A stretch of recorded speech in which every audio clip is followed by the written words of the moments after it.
Hello and welcome to Spousecast. This is a PACAF podcast for spouses. So we got a three-part series. We're going to be going over some key information for spouses that might be new to PACAF, some important things for them to know that might help them in their time here. And during this episode, you might hear some acronyms that you're unfamiliar with, so I'll briefly explain those for you now. JAG, that is the Judge Advocate General. The legal branch of the military, just picture Tom Cruise and a few good men, and there you go. That's JAG. We got OCONUS and CONUS.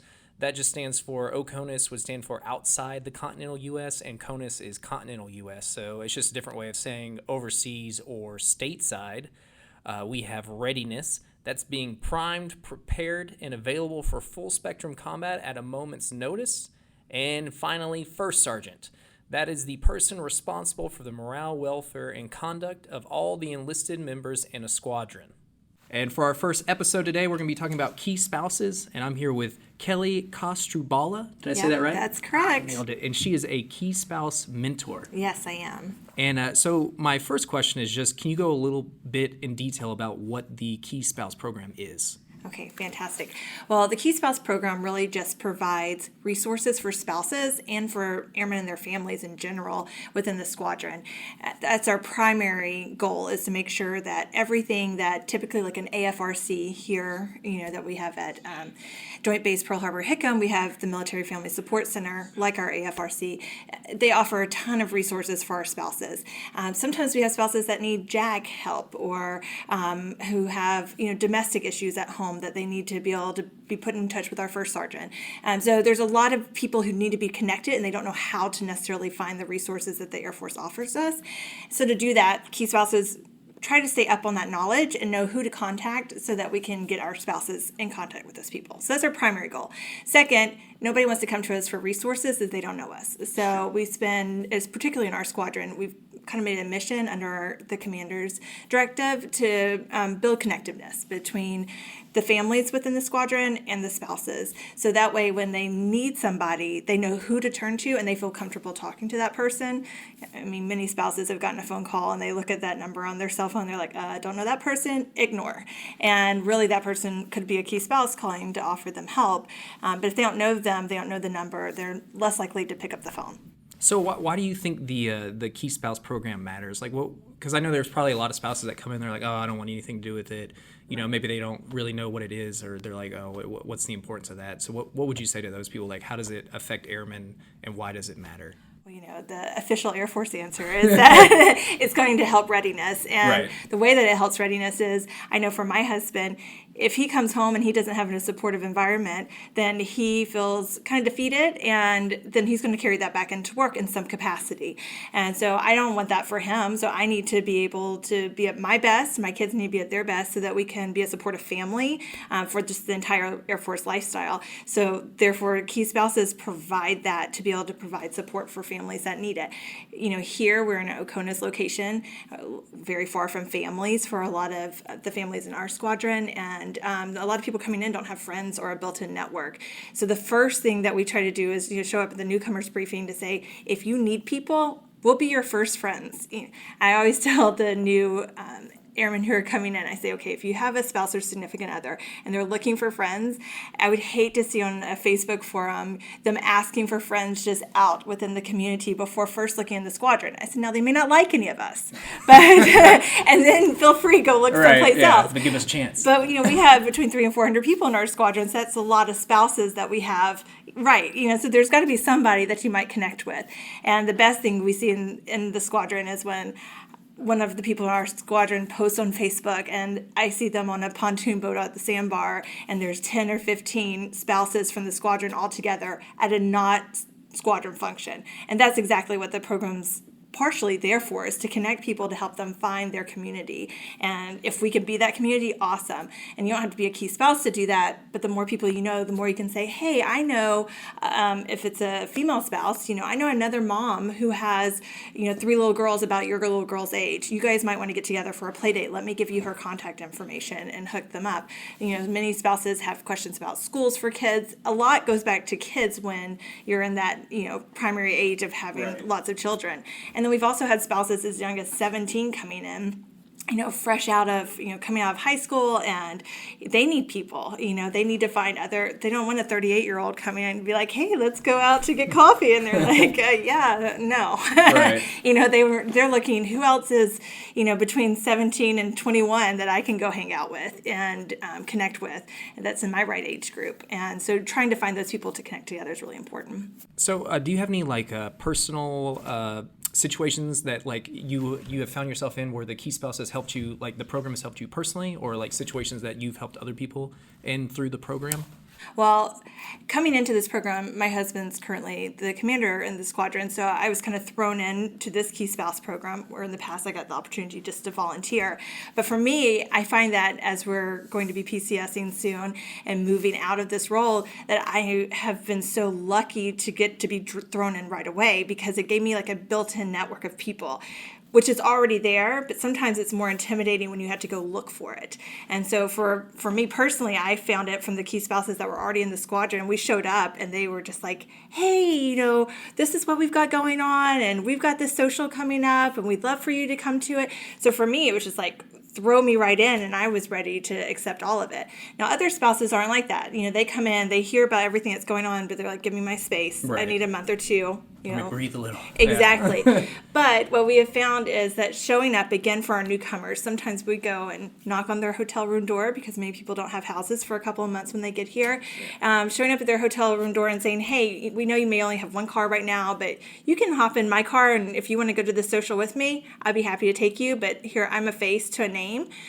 So, if you see my name show up and I'm offering it on a Facebook page or a Facebook group, I'm not just some random person. Now I'm a real person that can connect with you.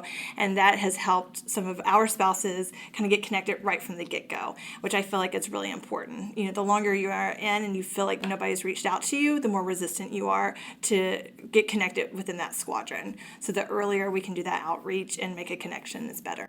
And how do you think it helps with just overall well-being, happiness, helping curb depression? Because I know a lot of the PACAF base can be really isolated. Right. So here we're in an island. I was stationed at Kadena, another island. Mm-hmm. I know a lot of the Japan bases, can be really isolated, and a lot of times you move there, and the spouses, they don't feel like they have that connection. They just kind of feel super distant, and then you were saying, they can start to close themselves off. So do you think the Key Spouse program really helps curb that?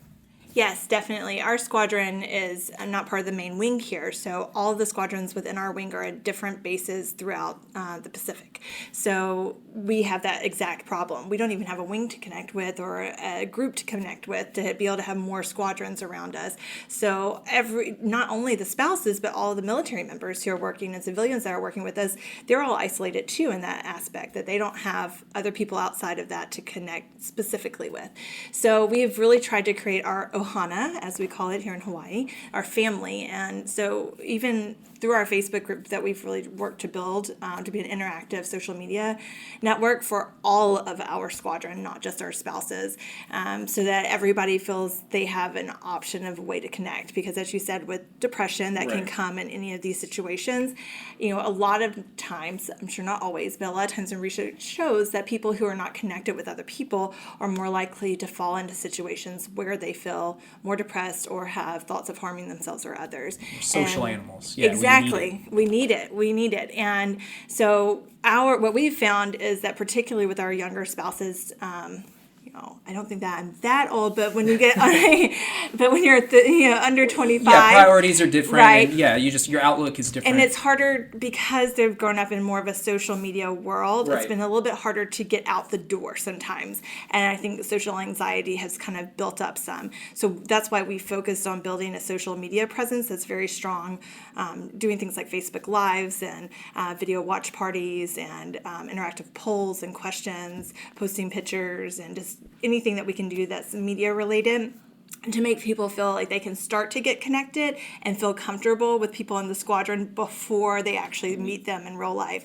I go live every Monday for a Monday Minute to tell everybody in the squadron what's going on that week. And I've had numerous people that I'll meet in the supermarket or at GameStop buying a PlayStation or wherever that have said, hey, I know you. And I'm like, I don't know you. And they're like, I've seen you on Facebook. And I'm like, yes, probably, with no makeup and a baseball cap on. I look fantastic. But, that's okay. They know who I am now. And we struck up a conversation. And now I have a new connection within the squadron to meet people. So sometimes finding that connectiveness that keeps people from from falling into depression, we have to go about it different ways than we might think are traditional. Well, the digital way is a great way. I know I play a lot of online video games, and some of these people I literally never met in real life, but I feel so close to them just by that digital medium. And so you can even draw out from that. I know my husband, I'm sure he loves me sharing these stories, he met friends through a digital video game, and they ended up... Was it Call of Duty?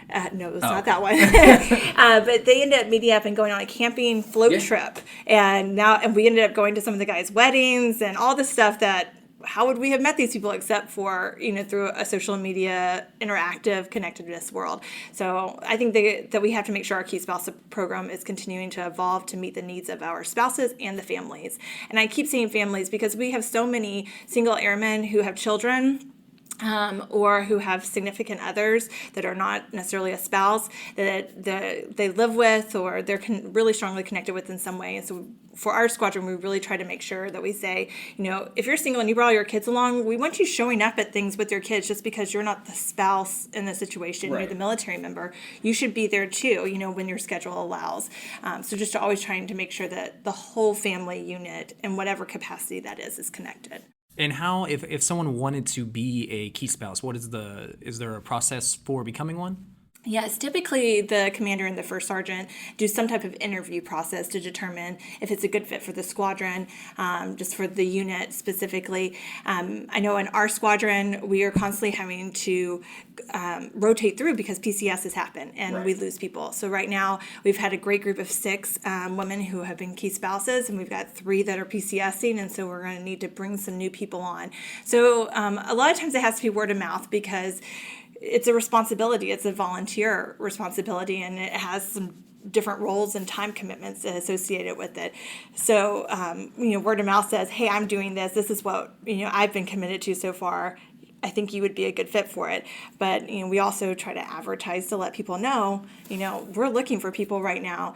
I know in our squadron, we've had the mentality under the commander that anybody who's interested in volunteering, we're going to plug you in somewhere, whether it be in an official Key Spouse role or in another spouse support role.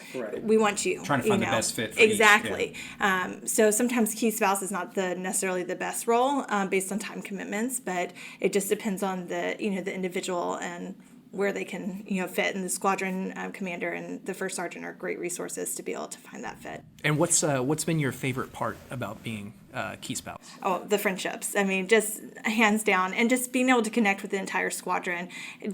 We've really tried as our Key Spouse program to show up for everything that we can. Hail and farewells, promotion ceremonies, picnics, Christmas parties, anything that we can be a part of just to meet people, do squadron immersion tours just to go around and see what the people are actually doing in our squadron. There's a lot of amazing work that I had no idea even existed.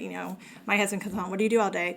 I don't want to talk about it. And I'm like, sometimes they can't, you guys are all classified. But there are certain bits that we can know a little bit about. And just getting to know our squadron as a whole and see the amazing work that everybody's doing and build relationships with people to be able to support them and show up for promotions and actually know that person and be like, yes, that's so awesome. We're so proud of you. And, to actually be sad when people leave because you know them well enough to be sad. Right, and it's a genuine sadness. It's not just I'm sad because I'm... You're right. Yeah, you're leaving paradise, so sad for you. Right. It's like, no, I'm really sad for you because I loved getting to know you. It was a fantastic relationship. So. Well, Kelly, thank you so much for coming in and talking with us about the Key Spouse program. Is there anything else you'd like to add before we go? No, I just totally love Key Spouse program. Was it exciting being on the first podcast? Oh, my Spousecast goodness. episode? Yes, yeah. Well, nerve-wracking, right? Not bad. Well, thank you very much for everyone that tuned in. Stay tuned. We got 2 more episodes in our Spousecast series. I'm Staff Sergeant Scott Fremming. Thank you for listening.